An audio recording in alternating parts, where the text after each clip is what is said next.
So, good morning, everybody. Welcome to the morning after show, the morning after the night before. First proper one in this little series. Spurs yesterday, obviously, good scoreline for us of 1-0.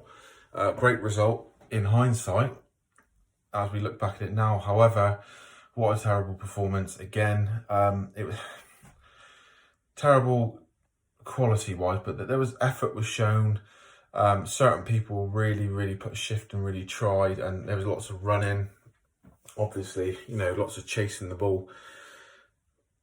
But you just got to think that's the third game. Take away the Morecambe result, that's the third game on the trot that we've been dominated. Obviously, Blackburn, Brighton, and now Tottenham. No one expected us to go to Tottenham yesterday, particularly away, even though we won there last year. And no one expected us to go to Tottenham away and, play them off the park. It's never going to happen. So a draw is good. How that draw came about is bad. Might as well jump straight into it. The penalty. Jesus Christ. Was it a penalty for that? So whilst I was pacing up and down while the VAR decision was going on and waiting for the penalty to be taken, I was thinking, this is horrendous. Listening to Jamie Carragher on the commentary, I'm a big fan of Jamie Carragher. And he was not going in at Newcastle, but he's stressing that we didn't deserve it and Tottenham deserved it, which is true. But, and there is a but, there's a few things, I'm trying to stay positive for this whole thing, that there's a lot of people who've been slating Newcastle the last few days, slating certain players. And even though I did a little video on Jamal Lascelles last week, I'm trying to sort of stay positive and look at the positives from every scenario. So it was not a penalty. I feel for Tottenham. I've got no allegiance towards Tottenham. I've got nothing against Tottenham, but Tottenham fans, I feel for you because that was bullshit as far as I'm concerned. Happy that it got us a point, but complete bullshit. But there's a few things to note. Firstly, Spurs had plenty of chances, and you could argue that the fact they weren't already home and dry was their own fault. There were certain things that we did to counter them. There was some, you can't really say great defending, but there's some good blocks and whatnot. But Darlow was fantastic. So, secondly, we don't get many penalties. You look at teams like Manchester United and particularly Palace the last few years, get a lot of penalties. We don't really get a lot of penalties. So, in that respect, I thought, do you know what? We're probably owed one. The way it came about was unfortunate for Tottenham, but we're probably owed one somewhere down the line. So, quick review of the game. Not going to go into any player ratings because I could be here all day talking about that, and I've got some bits on today. But standout performers, I think there's probably two positively, and I'm going to pick out two standout performers on the positive note, and I'm going to pick out three for a negative. So first stand-up performer, man of the match by a million miles, Darlow. Now, I've got to eat humble pie a little bit. I didn't slate Darlow the other day, but I spoke briefly about Freddie Woodman, saying if he had another successful loan spell at Swansea, that he could be ushering Darlow out the door, potentially, as backup to Dubravka, and that Mark Gillespie would also overtake Darlow. Performance yesterday suggests otherwise. He was fantastic. The first save he made for, I think it was Lascelles' free kick early on. Bit of slow reaction, but his second save was fantastic. And then throughout the game, I thought he was brilliant. I thought he commanded his area fairly well, made some good saves, and he had the game of his life so far in the Newcastle shirt. Second positive, and probably the most pleasing one for me, Joelinton. Was not fantastic by any means, was not perfect. Some of his passing at times was a little lacklustre. He gave the ball away a little bit, but God, doesn't he look better? He looks so much better on that left-hand side. Looks so much better after the 2 goals against Morecambe in midweek. Just looks so much more assured. A few little moments. I loved the way that he picked the ball up and he drove at the Spurs defence. At no point did he look like he was going to trip over his own feet. I remember at a time in the game where he sort of turned in the corner, left a couple of them for dead. Brilliant. Another time he was going down the left flank and I think he dribbled past 3 players and I was on the edge of my seat going, go on, lad. Another time, I think it led up to Jeff Hendrick's shot trying to hit the corner flag. Joelinton, some good work down the left. Fizzed a little low crossover to, was it John Joe or Miggy?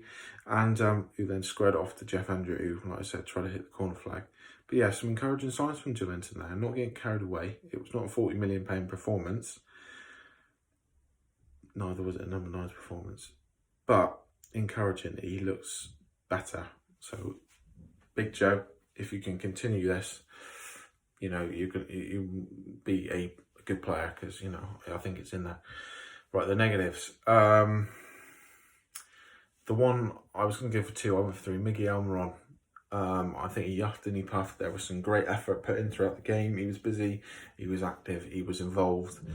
But he gave, there just times when we looked like we were building up some momentum. You thought 2, because for the majority of the game, it was 1 pass, lose the ball, 2 passes, give the ball away. But, you know, we built up 3 or 4 passes, players making moves, think, okay, we can build on this now. And then Miggy would just do the hard bit, like great touch, step inside the fullback, and then just give away an easy pass. And you think, oh, all that momentum's gone. So I'm going to put him in there. That might be a little harsh, but I'm going to put him in. Second one, Matt Ritchie. Don't know what you were doing for the goal, mate. Let it run across him. Considering I thought he played really well against Morecambe in midweek, and he hasn't. This is his first Premier League start. I thought he could have done better, to be honest. I think, but he was overrun at times. Doherty, their right back, it was picked up a couple of times on commentary that he doesn't always make his attacking run on an overlap. He comes inside as well. And I think Matt Ritchie was sort of pulled in and out at times. Wasn't quite sure what to do. So yeah, he wasn't awful by any means, but I don't think he had a good game. I think he was overrun at times. Now, big one, Jamal. You could say Jonjo Shelvey wasn't great either, but the one I'm going to give was Jamal Lascelles. Now, I touched on his performances last week. It's been worrying me now for the best part of 18 months. And you think, oh, yesterday was not... He was awful against Brighton. But yesterday, I didn't rate his performance at all, to be honest. None of the defence played well, really. But, my God, yesterday, I don't know whether he's injured at one point, but he seemed to shirk a tackle on the edge of our box. And I thought... Well, going back to my video the other day, he's never been the best passer of the ball. He's never been the quickest player in the world. He reads the game usually fairly well, but his main strength, his main positive attribute has been his physicality. You know, he does not shirk tackles. He will whack people if he needs to. You know, he big tackles, strong heads, da-da-da, And at one point, I can't remember who it was. I think it might have been the Salso, I think, on the edge of our box, and it just looked like a tackle, not even a 50-50, it was a tackle heavily in Jamal's favour, and you just thought, don't clean this guy out, because it's in a fantastic area for them to have a free kick, but, you know, let's put a strong tackle in, you know, one of those tackles in a game that can just, I know there's no crowd, but can turn the game in your favour, switch momentum. You see it in rugby so much, you know, a player puts in a big hit, and that can turn the tide. But he just seemed to shirk out and ride it. And I just thought, that's the most worrying moment in this whole Jamal Lascelles saga in my head that I've noticed over the last however long. I thought, that's not you at all. And yeah, I don't know whether he was injured at one point. He just looked like he was hands on his knees a lot. There was a time where he could have like took a touch and passed it off, and he just hoofed it into like up in the air into the stands. Didn't look with it. And I thought after that, you know, confidence boost in midweek of a clean sheet and a fairly easy game for him. I don't know. It's starting to worry me a little bit. But yeah, I don't know. There are things that are very worrying about that performance. The biggest positives I'll take away were Joelinton improved. Carl Darla showed us that he can cut it as a top-class goalkeeper under pressure. And Callum Wilson had nothing to do all game. He was isolated, but when the pressure was on, with best part of 6 minutes of added time, waiting to know, is it a penalty or not, you put it away. Brilliant. 2 goals in 3 games. Burnley next.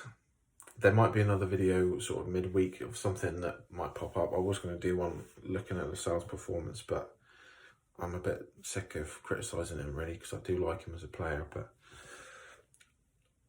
here's what it is. Last thing I want to say now is there's been a lot of people online getting into the players, criticising left, right and centre. We're football supporters. What does supporter mean? You know, we support the team. We're not critics. We're not professional footballers. Could we do any better? No.